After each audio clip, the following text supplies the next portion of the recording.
তারেক রহমানের ৩১ দফা বাস্তবায়নের লক্ষ্যে ইতিমধ্যে ভোলার চরপেশ্বরে শুরু হয়েছে মেডিকেল ক্যাম্পের কার্যক্রম। তো আমরা এই মুহূর্তে রয়েছি চরপেশ্বর স্কোয়ার ফ্যাশন এলাকায়। এখান থেকে আপনাদেরকে আমরা একটু দেখানোর চেষ্টা করব প্রত্যন্ত চরাঞ্চলের যারা বাসিন্দা রয়েছে এবং এই উপজেলায় যারা বসবাস করছেন সেই সকল মানুষকে বিনা পয়সায় চিকিৎসা সেবা দেওয়ার জন্যই কিন্তু আজকের এই মেডিকেল ক্যাম্প আয়োজন করেছেন সিদ্দিকুল্লাহ মিয়া। তো আমরা দেখেছি সকাল 10টা থেকে কিন্তু আজকের এই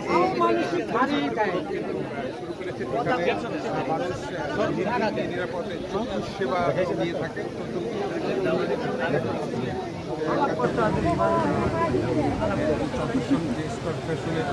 আজকের এই মেডিকেল ক্যাম্পের আয়োজন করা হয়েছে। আমরা কথা বলেছি আয়োজন যারা রয়েছে তারা আমাদেরকে তারেক রহমানের ৩১ দফা বাস্তবায়নের লক্ষ্যেই কিন্তু আজকের এই কার্যক্রম তারা পরিচালনা করছে। তো আমরা এই মুহূর্তে যার উদ্যোগে এই চক্ষু রোগীদের জন্য এই বিশেষ ক্যাম্পিংয়ের আয়োজন করেছেন, আমরা তার সাথে একটু কথা বলবো। আমরা জানতে চাবো যে আসলে এটা আপনারা কেন করলেন এবং এর থেকে আপনারা কী মেসেজ দিচ্ছেন।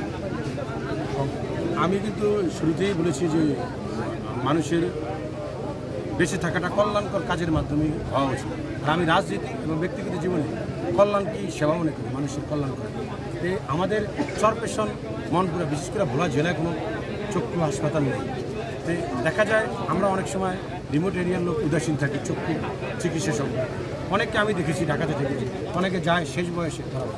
এছাড়া আপনি জানেন যে আমাদের বিএনপির ভারপ্রাপ্ত চেয়ারম্যান তারেক রহমান যে বলেছেন জনকল্যাণকর কাজে জনগণের পাশে থাকুন, সেই ৩১ দফাকে বাস্তবায়নের লক্ষ্যে আমি এই উদ্যোগ গ্রহণ করেছি। আমাদের ক্লিয়ারলি উল্লেখ করা আছে যে সবার জন্য চিকিৎসা, সবার জন্য স্বাস্থ্য। বিএনপি ভারপ্রাপ্ত চেয়ারম্যান তারেক রহমানের যে ৩১ দফা সেখানে ২৬ দফায় উল্লেখ করা হয়েছে।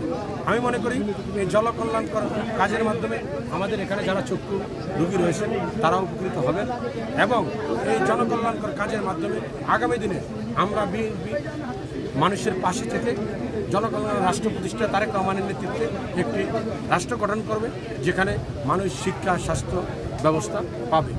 আগামী দিনে রাষ্ট্র হবে তারেক রহমানের নেতৃত্বে কল্যাণকর রাষ্ট্র, যেখানে সকল কিছুর ব্যবস্থা থাকবে, স্বাস্থ্য শিক্ষা মৌলিক অধিকারগুলো সুনিশ্চিত থাকবে। এটাই আমি বলতেছি। ধন্যবাদ। আমরা শুনেছি এই যে চক্ষু রোগীদের জন্য আজকের এই ক্যাম্পিংয়ের যিনি আয়োজন করছেন তার শুনেছি এবং এই যে ক্যাম্পিং শুধু এখানেই নয়, তারা 2 দিনব্যাপী এই ক্যাম্পিংয়ের আয়োজন করেছেন। আজকে প্রথম দিন তাদের টার্গেট রয়েছে এই 2 দিনব্যাপী যে ক্যাম্পিং তারা আজকের এই যাত্রা শুরু করেছেন, সেখান থেকে 10,000 রোগীকে কিন্তু তারা এই চিকিৎসা সেবা দিবেন বলে আমরা জানতে পেরেছি। এবং এখানেই শেষ নয়, এর মধ্যে থেকেও আবার যাদের অবস্থা একটু শোচনীয় তাদেরকে কিন্তু ঢাকায় নিয়েও চিকিৎসা করাবেন বলে আমরা ওনাদের সাথে কথা বলে আমরা জেনেছি। তো সব মিলে বলা যায় যে এই যে প্রত্যন্ত চরাঞ্চলের মানুষের জন্য যে চিকিৎসা সেবাটি এসে আসলে সচরাচর আমরা দেখতে পাই না। তো এখানকার মানুষ অনেকটাই সুবিধা বঞ্চিত, অনেকে টাকার অভাবে ঢাকা বরিশাল সহ দেশের বিভিন্ন এলাকায় চিকিৎসা নেওয়া সম্ভব হচ্ছে না। যদিও একটি দ্বীপ জেলা ভোলা, এই জেলার মানুষের চিকিৎসা সেবা অত্যন্তই শোচনীয় অবস্থা, নাজুক অবস্থার মধ্যে এখানকার মানুষ বসবাস করছেন।